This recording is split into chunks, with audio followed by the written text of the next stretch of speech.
ఎవరినైనా ఈ లోకంలో నిజంగా ప్రేమించావా? మోసపోయావా?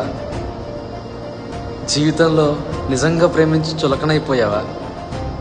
నిజంగా ప్రేమిస్తేనే చులకన అవుతాం, నిజంగా ప్రేమిస్తేనే లోకు అవుతాం, నిజంగా ప్రేమిస్తేనే దూషించబడతాం, నిజంగా ప్రేమిస్తేనే అవమానించబడతాం, నిజంగా ప్రేమిస్తేనే అవతల వాళ్ళకి ఒక పనికి మానవ లెక్క కనిపిస్తూ ఉంటాం. అది అమ్మాయి అయినా, అబ్బాయి అయినా, తల్లి అయినా, తండ్రి అయినా, అక్క అయినా, అన్న అయినా. ఆఖరికి ఈ లోకంలో నిన్ను నన్ను ప్రేమించి తన మహిమనంతా వదిలిపెట్టి ఈ లోకానికి వచ్చాడు యేసయ్య. ఆయన కూడా చులకనైపోయాడు. ప్రేమించాడు, అద్భుతాలు చేశాడు, స్వస్థపరిచాడు, చనిపోయిన వారిని లేపాడు, ఇవన్నీ నిజంగా చేశాడు. కానీ ఎంత లోకు అయిపోయాడు, ఎంత దూషించబడ్డాడు, ఎంత కొట్టబడ్డాడు, ఎన్నో నిందలు వేశారు కదా. ఎందుకో తెలుసా? ప్రేమించాడు కనుక.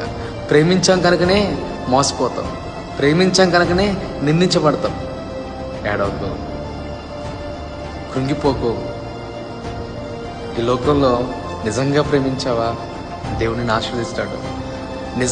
నిజమైన ప్రేమను ఇప్పుడు ఎల్లప్పుడూ చూపించు. సాటి అయిన సహాయాన్ని నీకు ఇస్తాడు దేవుడు. వారిపైన నిజమైన ప్రేమను చూపించు. నువ్వు మోసపోయావా?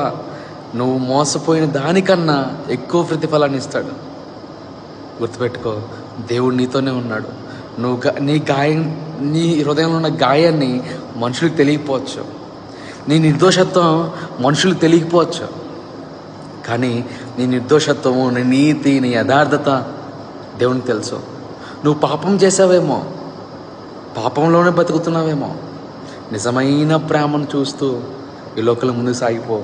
నిజంగా ప్రేమించు, మోసం చేయకు. దేవుడు నీతోనే ఉంటాడు ఇప్పుడు ఎల్లప్పుడూ.